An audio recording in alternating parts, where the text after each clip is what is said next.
हमारी संस्कृति, हमारे संस्कार सदा रहें हमारे साथ। सब्सक्राइब करें तिलक। और सच्ची बात यह है प्रभु कि मैं अपने मंत्रियों की सम्मति से आपकी शरण में इसी आशा से आया हूं कि लंका की निर्दोष प्रजा की ओर से आपसे दया की भीख मांगूं, जिससे एक पापी के पाप के कारण सारी प्रजा को दंड न भुगतना पड़े।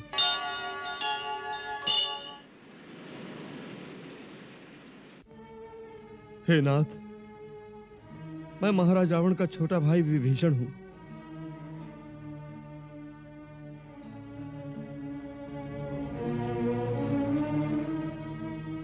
हे देवताओं के रक्षक, मुझ में सारे अवगुण हैं।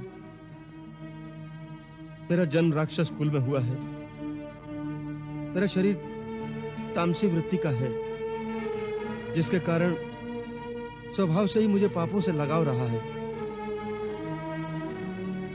ये सब होते हुए मैं आपके दर्शनों का भी पात्र नहीं। फिर भी आपकी यशगाथा सुनकर आपसे मिलने आया हूं। प्रभु, आप शरणागत भयहारी हैं। जिसे आपकी शरण मिल जाए उसे जन्म और मृत्यु के भय से मुक्ति मिल जाती है। प्रभु, मुझे महाराज रावण ने अपमानित करके लंका से निकाल दिया है। मैंने उन्हें अधर्म और अनीति से बचाने के लिए इस बात पर जोर दिया था कि देवी सीता को सम्मान के साथ आपके पास पहुंचा दिया जाए और लंका तथा लंका की निर्दोष प्रजा को युद्ध के संहार से बचाया जाए। परंतु वो किसी प्रकार नहीं माने। मैंने अपना मुकुट तक उनके चरणों में रख दिया। उन्होंने उसे भी ठोकर मारकर दूर फेंक दिया।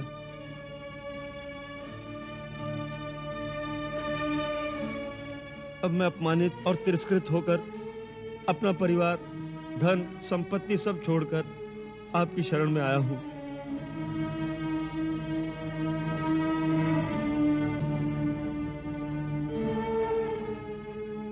प्रभु, आप शरणागत वत्सल हैं। मेरे अवगुण चित्त न धरो प्रभु।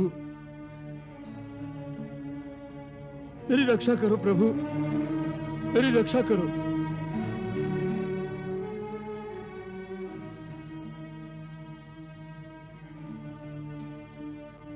आप हमारे शत्रु को त्याग कर हमारे पास आए हैं, अतः आप हमारे मित्र हैं। सो मित्र का स्थान ग्रहण कीजिए।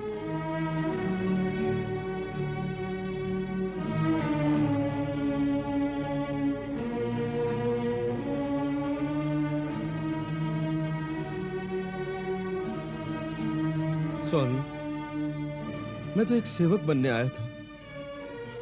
आपने मुझे मित्र का स्थान दे दिया। मैं इसका पात्र नहीं था। यह आपकी विनम्रता है और यही आपकी महानता भी है लंकेश। लंकेश?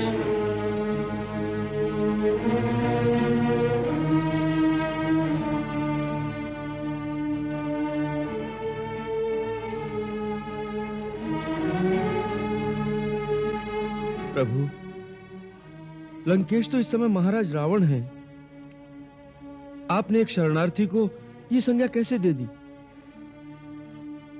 रावण तो केवल कुछ ही दिनों के लिए लंकेश रह गया है। उसके पाप कर्म उसकी सारी शक्तियों को क्षीण करके उसकी मृत्यु को बहुत समीप ले आए हैं। तत्पश्चात लंका का राज सिंहासन आपको ही संभालना पड़ेगा।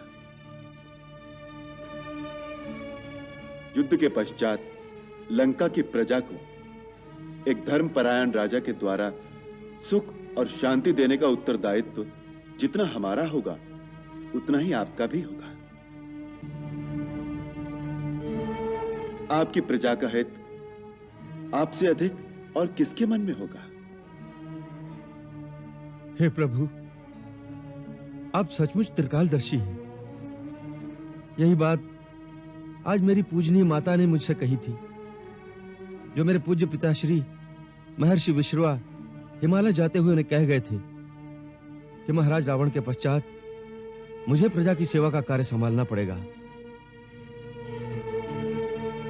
और सच्ची बात यह है प्रभु कि मैं अपने मंत्रियों की सम्मति से आपकी शरण में इसी आशा से आया हूं कि लंका की निर्दोष प्रजा की ओर से आपसे दया की भीख मांगूं, जिससे एक पापी के पाप के कारण सारी प्रजा को दंड न भुगतना पड़े।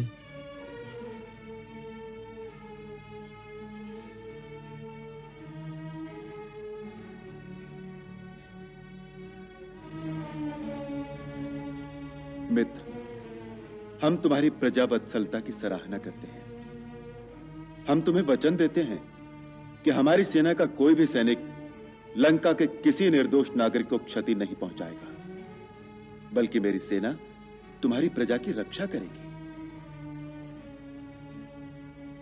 हम केवल उन्हीं का संहार करेंगे जो युद्ध की इच्छा से हमारे सन्मुख आएंगे।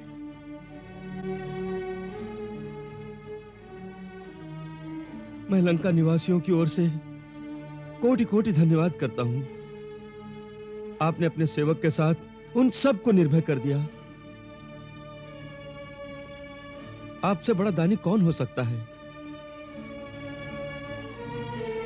प्रभु, यही अनुकंपा बनाए रखिएगा। तुम अनुकंपा की बात करते हो, हमें तो तुमसे बड़ी सहानुभूति है मित्र, कि उस दुष्ट मंडली में भी तुम कैसे अपने धर्म और अपनी नीति की रक्षा कर सके। कहते हैं कि दुष्टों की संगति से तो घोर नरक में रहना उत्तम है। मैं हनुमान से सारी गाथा सुन चुका हूं कि ऐसे वातावरण में तुम किस प्रकार भक्ति की भावना में अचल और अडिग होकर खड़े हो। प्रभु, सारी शक्ति भक्ति ही देती है। उसमें भक्त की कोई शूरवीरता नहीं। जिस क्षण आपकी छवि मन में उदय हो जाती है, उसी क्षण मन से काम, क्रोध, लोभ, मोह, अहंकार आदि भाग जाते हैं। अन्यथा तो मुनिगण भी सहस्त्रों वर्ष ध्यान लगाकर भी कुछ नहीं पाते।